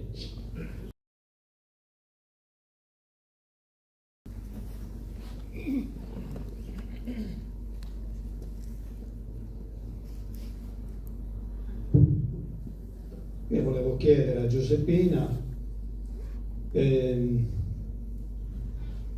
a quanto ho capito, all'interno del libro ci sono diversi personaggi, con i nomi, i cognomi, le loro storie che tu hai raccontato.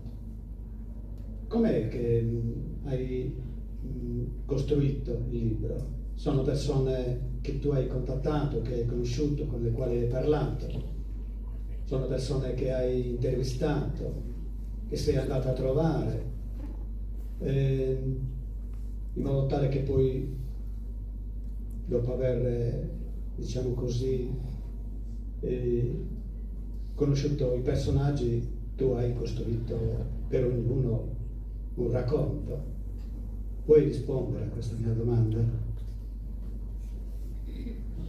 Allora, io tanti anni fa, che sono tanti veramente, ho conosciuto 2 donne albanesi che sono venute qui in Sardegna e lavoravano.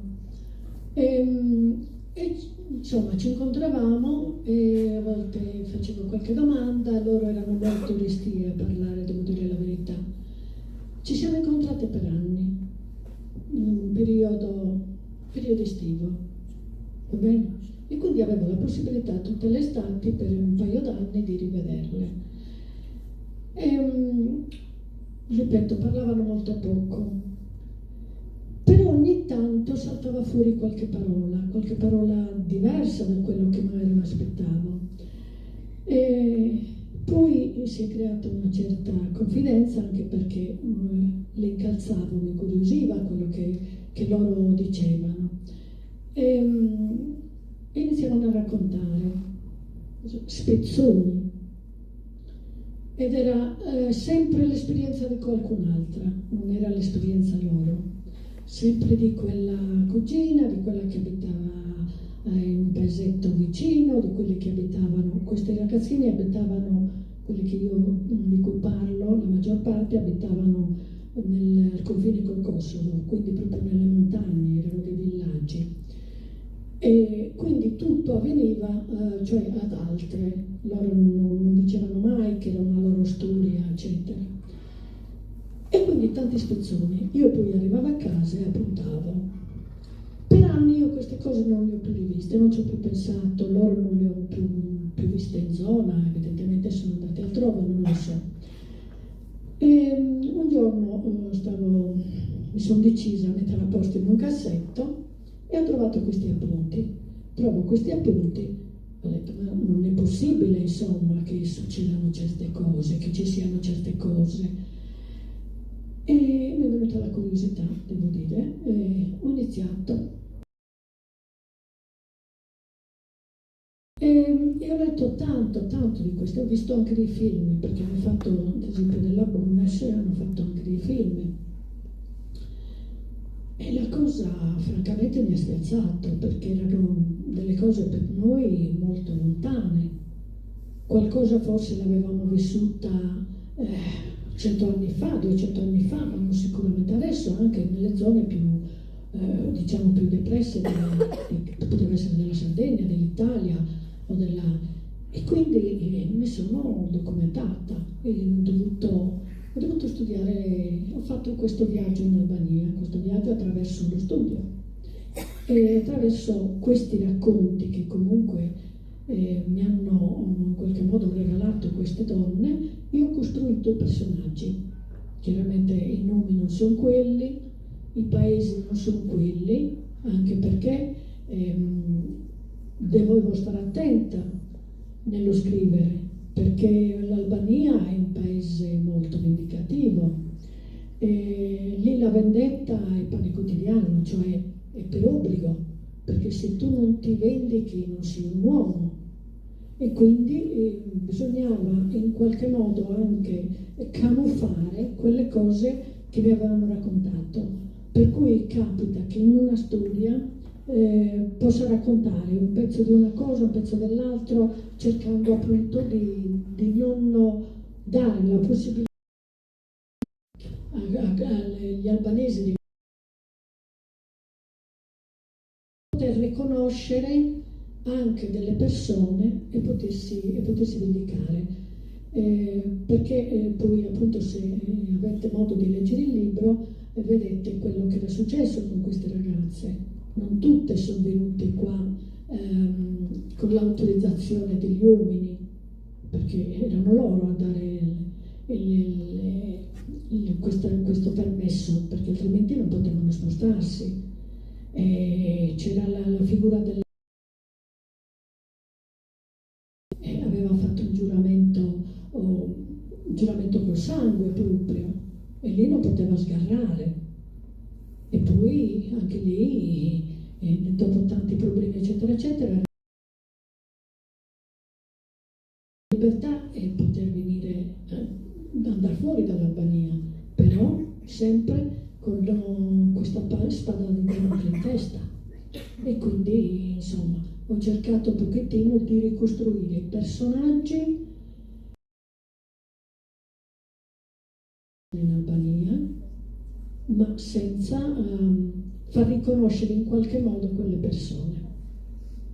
Grazie.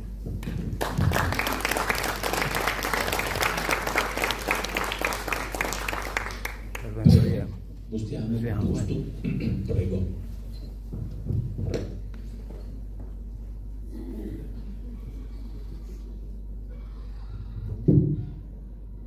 Io sul libro era più o meno adesso belle che tutto, quindi io penso che dobbiamo già tornare grazialmente a Giuseppina qua. Intanto un aspetto che dato subito sul libro a Berinello e a Nanna Bides personaggio, cioè in ogni personaggio batto una storia donde personaggio che arriva quindi, che cerca di cambiare loco, pensiamo a so che arrivano come sul barcone, ma questa è fatta spizzina, o Kimber sono arrivata su Mattesi che sul barcone in maniera acquato. Devo pensare che in palla delle 11 persone battono una storia drammatica che a questa piscina che sono mobili da Albania, questa situazione culturale, politica, non gli permetteva di vivere in canto emina, non solo a povertà in canto persone, ma questa proprio non viveva solo questa gruppa ad essere una scritta femmina, una gruppa che non si può scontare, tanto è che sul babbo de Galena, mi pare, che ha scritto l'ultima, non riuscite a dare Emina, e poi finalmente hanno scritto un'omina, ma poi dopo l'hanno scritto un'altra Emina.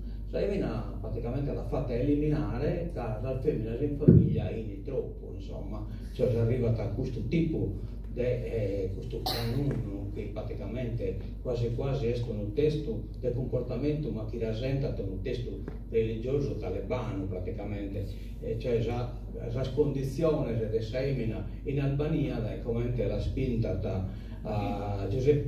Giuseppina non si distanziano a metà da questa che sono in suo regime talebano. Tanto è che viene la questione della istruzione, che hanno ora, mi pare, che ha di imparare a scrivere e a leggere, a usare la scompanza, lo devi fare in maniera acquata, guai che bisogna scoperto. Quando ve li scopriamo che viene tirata da Mosua che sul libro 4 al bene però bisogna azzappato, bisogna imbrogliato.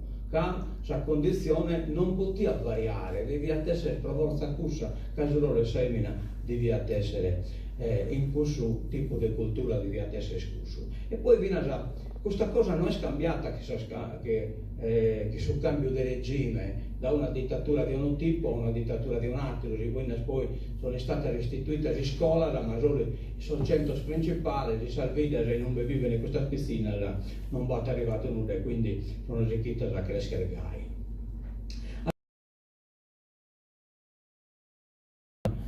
Clea, per esempio, che ha capito forse sa per fortuna di tutto canta, già che è andata a si sposare che un dottore a Saine, però siccome il dottore in meridionale su Fratte mi pare, è stata violentata su Fratte, non si poteva sposare non vergine, tanto è zuccata in torre in Albania, poi ritornare a fare questa verginità, eccetera, eccetera. Però non si ammenta appunto Giuseppina che questo tipo di cultura, insomma, verso Semina non è solo in Albania, ma via già vivete in ambienti che non sono meta a prosacurso. E questa condizione Semina poi cerca di ponere diverse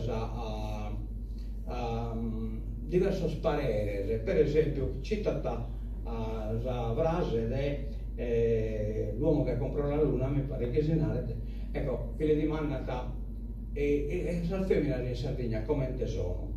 Sono delle regine, questa è la battuta in questo cinema, insomma, come sono che si registrano la pimenta, ma sono regista sardo, Benito Urgo praticamente, attore, protagonista. Sono delle regine. E non che in gioco una valutazione della situazione del Semina in Sardegna.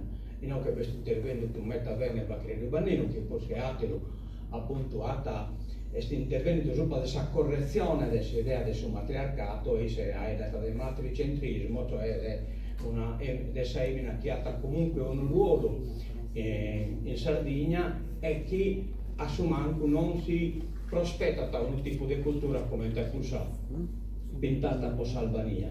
Ma Giuseppina ha citato la condizione della femmina di Sparta che essendo hanno un ruolo diverso hanno una condizione diversa.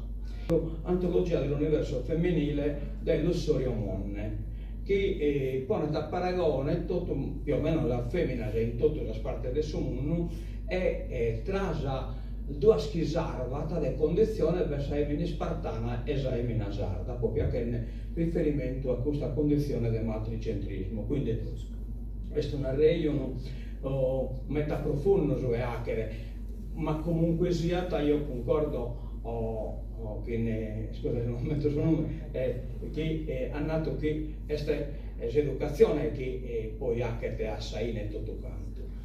A proposito di questa educazione, in questa situazione di sudditanza totale del femmina, assai poi difensore di questa sudditanza non femmina al matessi, che hanno già installinato da sua mamma, frate mio, ma violentati, insomma, sua mamma subito intervenuta e mi ha detto assolutamente no, tu ti sei sbagliando, non è successa questa cosa, e se è successa, il sei schia su chi fa kenne.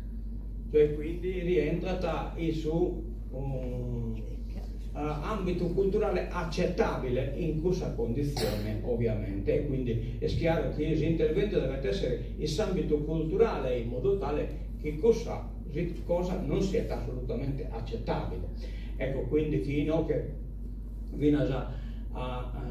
tocca a te resettare un po' e tornare a interpretare il ruolo, cioè probabilmente un contributo lo deve andare fino a femmina, insomma, che sono in questa situazione deve neanche che a Clea, che a Galena, eccetera eccetera, a mostrare un stato di ribellione che poi è l'unica che potete arrivare naturalmente partendo poi da questa educazione che viene data a Solfomine, che lo deve educare a questo punto come stiamo nato Don Solfomine. Però stiamo attenti, gran parte dell'educazione Solfomine dipende da essere femmina, cioè non sa mamma già che dà influye in meta su questa educazione. Quindi a su complessivo educativo io penso che comunque sia una interpretazione diversa da parte di San Mamma a Saine vi deve essere, insomma, ecco, cioè questa è una collaborazione piccoletta da parte di tutto quanto.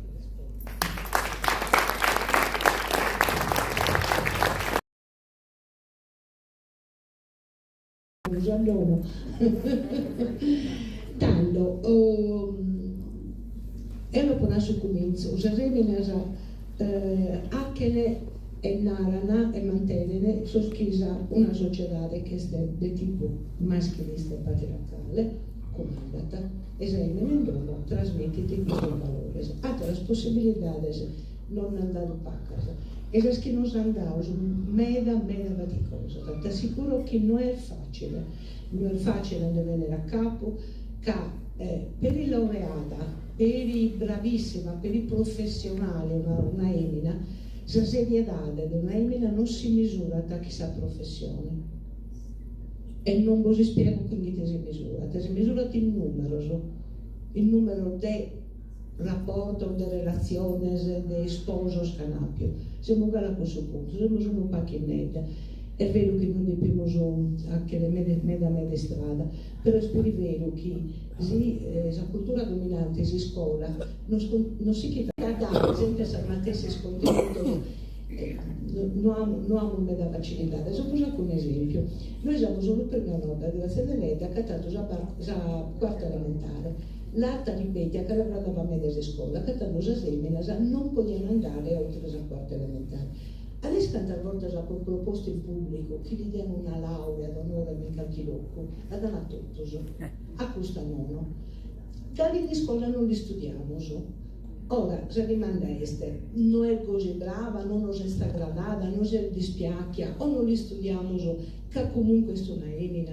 E questo problema non lo esponiamo cada dia, soprattutto noi che siamo deboli come narrare, anche un sacrificio doppio. Si sente che no, che mancasse asilo nido, si manca un asilo nido, una emina, a treballare non anda facilmente, si deve appoggiare a sa famiglia, a altre persone, si manca una possibilità, una misura per la famiglia, che non devo questionare manco di vita sposa semina, di questionare di vita tanto per sospizzinoso, quindi a misura del poter crescere bene la pizzinanza. che cursos poi sono los che non devono mantenere bene. E però se tutte queste cose mancano, chi è tribagliata, chi studia, si stemina, anche troppo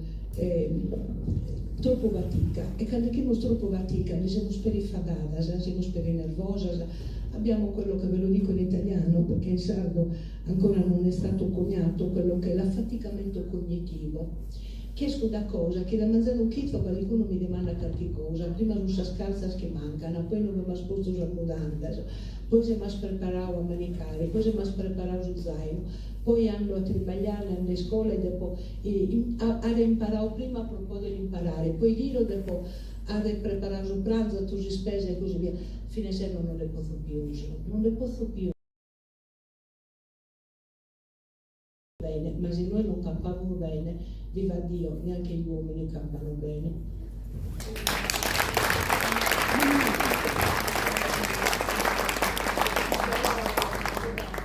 Sì. Chiaro che lei tenere in tenda, insomma. Niente, giusto una cosettina, ha ricordato Franca, Grazia Deledda. Grazia Deledda che, voglio dire, per noi la più grossa scrittrice, nelle premio Nobel, eccetera, eccetera. A scuola non se ne parlava proprio, chi la conosceva? Nessuno. Un paio d'anni fa ho avuto il piacere di andare, sono stata invitata, sono andata a Villa d'Este a Tivoli a presentare, dovevamo presentare una poesia di un autore famoso e una poesia, un paio di poesie nostre. Io ho portato la poesia di Grazia Deledda, non mi ricordo il titolo, quella Noi siamo Abissini, siamo... E lì c'erano tanti che ascoltavano, quindi ho illustrato un po' questa persona, questa grande donna, insomma, eccetera, e ho letto questa poesia. Sono rimasti tutti, cioè, un pochettino così, non sapevano, sì, avevano sentito parlare di Grazia Deledda, però diceva noi non ce l'hanno mai fatta studiare a scuola, quindi non era solo in Sardegna che comunque dovevamo in qualche modo valutare e valorizzare questa donna, ma anche fuori. Non c'è stato nessun riconoscimento, voglio dire, il dovuto riconoscimento, perché sì, c'è stato il premio, c'è stato, e poi mandata nel dimenticatoio. E questo perché? Perché era una donna. Volevo precisare.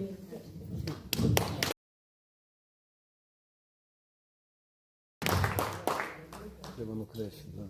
Il pubblico, altre domande e considerazioni? La domanda franca la posso fare, ma effettivamente che sia buona, però mica che sia buona. Ma veramente una laurea post mortem può essere concessa, in questo caso a Grazia Deledda? E se non dà Totò?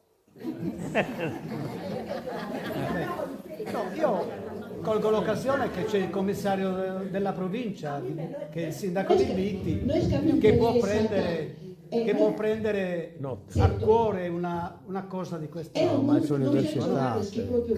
Sono università. Anche causa Nobel, che non saprà detto nome, comunque l'applicavo e si merita. Cominciamo a pensare cose, poi gli indiani non gli hanno questa laurea. Ma prova che un esempio, un cantiere difficile. Siamo in questo 150 anni, o 100 anni, sono 200, questi anni di questa magari in scuola, non vi raccontano, e soprattutto non vi raccontano su chi si ha contato. E su Emina che non si ha contato meno, adesso che abbiamo colato in Sardegna. E se noi lo leghiamo, è per non tornare casi. Certo non tornamos a Sardomos o che sono messo sfasciadas o che intra sovento, che intra saba o maletratas che ne manico, ma che si tornamos issuta, ma non del suo mascio, issuta di essere una persona. Caso il problema non è che sono issuta di un mascio, è che sono issuta di avere la dignità di una persona, che quiere andare libera, autodeterminante, che vuol dire chiarito bene nel pensiero, quindi la laurea è una provocazione che ho cada volta che la è anche un riconoscimento. Però la Nadal veramente tanta gente.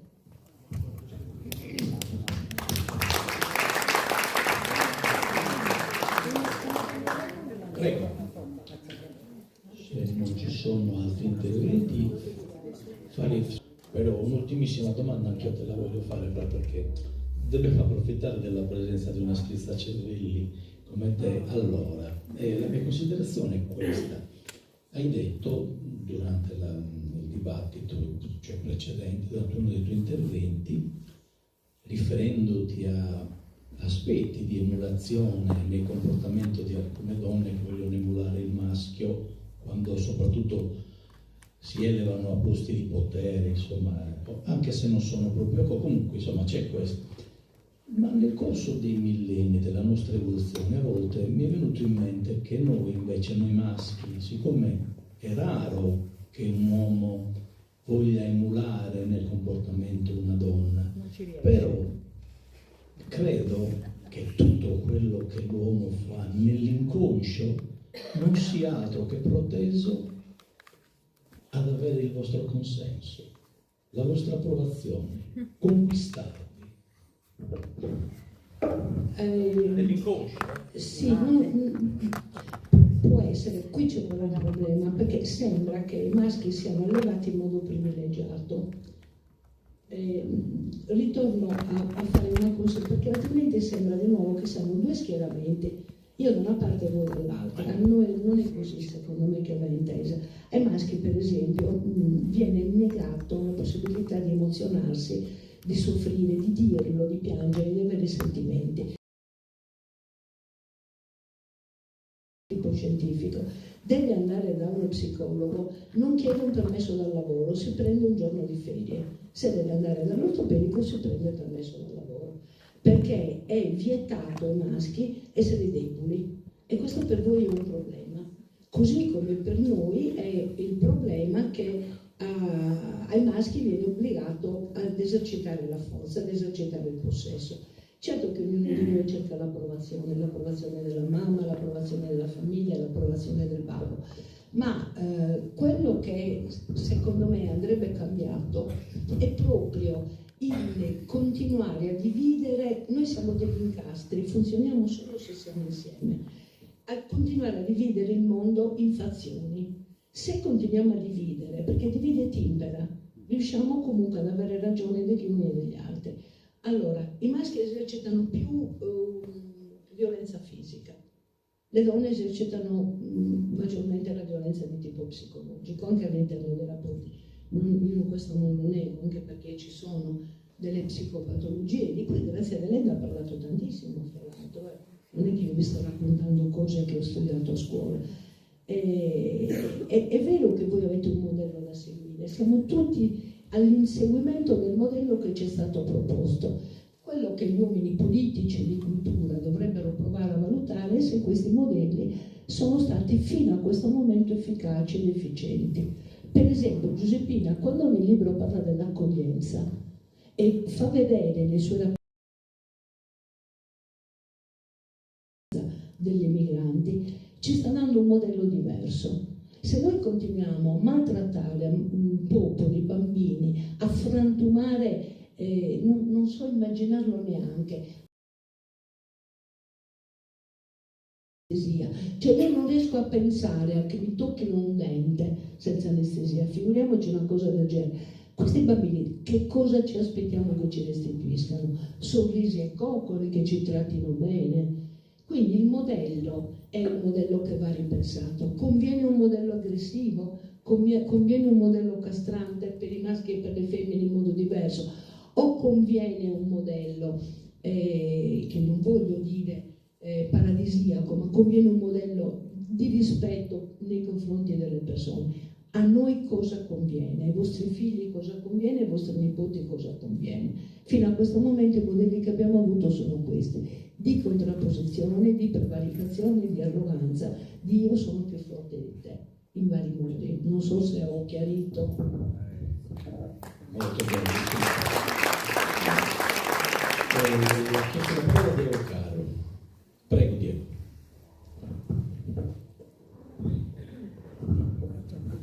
Buonasera, io non volevo abbassare quel livello, ma ci sono tante le provocazioni. Sarò breve. Dal punto di vista letterario ricordo che attorno attorno alle autrici, attorno al tema, all'argomento donna, è tutto un fiorile di libri, soprattutto nella narrativa, a parte i saggi, soprattutto nella narrativa sono le autrici che vediamo ai premi letterari, che vediamo i libri che hanno maggiore successo, e da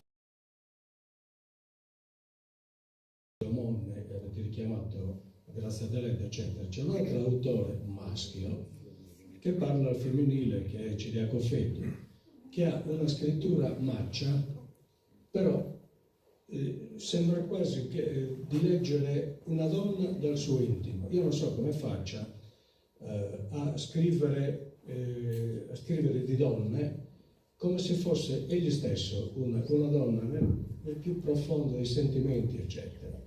La vita verrà presentata a lui. Appunto bisogna parlare di successo, Stella Mea, dove le protagoniste nel bene e nel male sono donne. Gli uomini, per capire bene il valore dei personaggi uomini, stavo per dire maschi, ma avrei sbagliato, i personaggi uomini bisogna riflettere molto e andare a cercare proprio in profondità. Sono le donne che nel bene, nell'esperienza di una giovane donna che va a finire fuori dal suo ambiente, e soprattutto la figura che addirittura viene chiamata surbile, questa figura che è di potere, soprattutto di potere psicologico, quel potere psicologico femminile che è stato più volte evocato, al punto da spiegare il comportamento degli uomini come una ricerca di consenso di questo potere, quasi un omaggio a questo potere. In quel libro è bene citato. Però in tutta questa varietà di scritture al femminile, di scrittura da parte di donne, io devo dire che dal poco che ho visto scorrendo il libro adesso stasera, mi pare che Giuseppina abbia risolto in qualche maniera tutta questa complessità di cose con grande semplicità, con grande nitidezza, idee chiare, valori forti che spiegano tutta la serie di racconti e di storie che c'è in questo libro. Quindi grazie Giuseppina soprattutto per aver facilitato la lettura dell'universo femminile.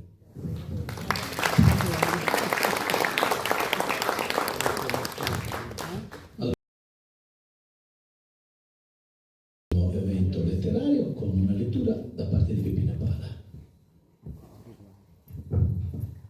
Che non è una scrittura di Pinuccia. Allora, quando Pinuccia mi ha dato da leggere il suo libro Bambole di Betulla, come l'ho preso, mi ha colpito immediatamente l'immagine e quindi ho pensato, caspita, bene, mi dispongo a leggere una fiaba, ero convintissima fosse una fiaba. E quindi avevo il libro così, e poi vedo che c'era un sottotitolo, e naturalmente quel sottotitolo mi ha riportato davvero con i piedi per terra. E d'altronde, conoscendola come la conosco, perché già ha trattato di una storia drammatica, anche quella che l'ho raccontato, un po' ero delusa, no? Dico, come una fiaba, vabbè, è ritornata in voga la maestra, però poi il sottotitolo mi ha detto sì, è storie di donne. E storie di donne, quel dignitoso riscatto la diceva lunga. Quindi mi sono introdotta nella lettura e nella lettura ho riscoperto, ho trovato con mano che Pinuccia non racconta di favole o di personaggi inventati. I personaggi di Pinuccia sono persone reali. Li romanza perché giustamente le esigenze di copione questo richiedono, ma le persone sono reali. E in questo nuovo libro le persone sono ragazze albanesi, sono donne albanesi, di quell'Albania che sta un po' dritto a destra da noi e che a lungo, fino ai primi degli anni 90, quando c'è stata quella grande migrazione di massa della popolazione albanese, una nave che ritornata in porto vuota è stata costretta straccarica di partire verso la Puglia. E Pinuccia con questo libro davvero ci porta dentro la loro vita, ma proprio dentro, noi siamo dentro, vivendo e soffrendo con loro. E con alcune di esse ci fa compiere un viaggio, il viaggio di immigrazione, e ci fa provare l'insicurezza di quel viaggio, l'angoscia, la paura, i tormenti, il tentativo di speranza, forse, ma noi tremiamo assieme a queste donne e con loro facciamo questo viaggio. Poi però Pinuccia ha veramente, secondo me, un tocco speciale quando descrive i paesaggi. E questi paesaggi ce li porge un po' per confortarci della durezza che subiscono le donne, e non solo in Albania, diciamoci la verità. Perché è pur vero che sì, la solitudine, il travaglio, ma anche noi ci ritroviamo con fatica, lavoro, soprusi, sopraffazioni, isolamenti, e ci ritroviamo anche il nostro di dolore lì dentro. Però Pinuccia, che descrive la durezza di quella vita, fuori da ogni metafora, non usa mezzi termini, ha un tocco delicatissimo nel descrivere i paesaggi, nel descrivere la natura. E con questo sembra che ci voglia confortare, però questa natura viene descritta alla maniera di Grazia Deledda. Viene descritta dolce, amorevole, ma anche dura, pietrosa, invernale. Ma nel descrivere questa natura Pinuccia davvero tocca dei livelli di letteratura altissimi. Secondo me è lirica, è veramente. E questo linguaggio che lei utilizza nel narrare della natura, del trascorrere delle stagioni e l'andare del tempo ci conforta. Voglio dire ancora che Pinuccia, lo so che lei non è andata in quei posti, nei luoghi di questo suo narrare. So tuttavia che le esperienze e i vissuti che donne reali le hanno raccontato l'hanno penetrata così profondamente e lei ha talmente interiorizzato questi vissuti che ce li ha potuti raccontare come se davvero queste ragazze erano sue vicine di casa, sue amiche, e che con loro e per loro abbia pensato e contribuito al modo di liberarle. E quindi quei luoghi, perché li ha interiorizzati, ce li ha potuti esporre con vivezza e con poesia. Nel mio cuore, con molta trepidazione, ho partecipato a questo viaggio. E adesso, come mi ha detto Francesco, chiedo, Pinuccia, il prossimo, dove? dove andrai e dove ci porterai. Grazie.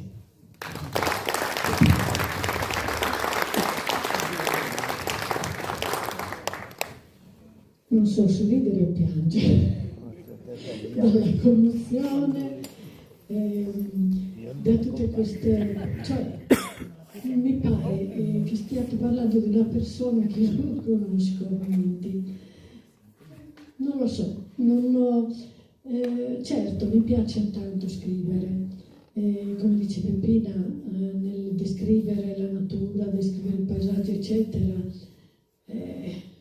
mi perdo perché mi piace, proprio lo sento qualcosa di particolare, ma insomma senza esagerare più di tanto, io ti ringrazio perché è vero che l'ho pagata prima, ma insomma ve lo dico sottovoce, era Francesco dica. No, allora, la prossima, vabbè, parte quello, diciamo che ho in ballo un paio di lavori. Il prossimo sarà un ritorno a scuola. Un ritorno a scuola comunque. Si può tornare anche con i ricordi, si può ricostruire il percorso, è un lavoro che ho in giro da tanto tempo e che per diversi motivi ogni tanto lascio, abbandono e poi avevo pensato prima di portarla avanti in un certo modo e poi mi sono ricreduta e ho detto molto probabilmente sono esperienze di vita vissuta e bisogna anche raccontarle, condividerle nel bene e nel male. Quindi penso, poi non sono sicura perché se viene in mente qualche altra cosa che magari in qualche modo mi attira di più, può darsi anche, non lo so, lasciamo fare e vediamo un pochettino, è che mi serve molto tempo e non ce l'ho, è lì il problema, e quindi mi devo sbrigare, sì, insomma, comunque siete troppo carini, cioè veramente... Non lo so, veramente mi lasciate senza parole, ecco. Bene,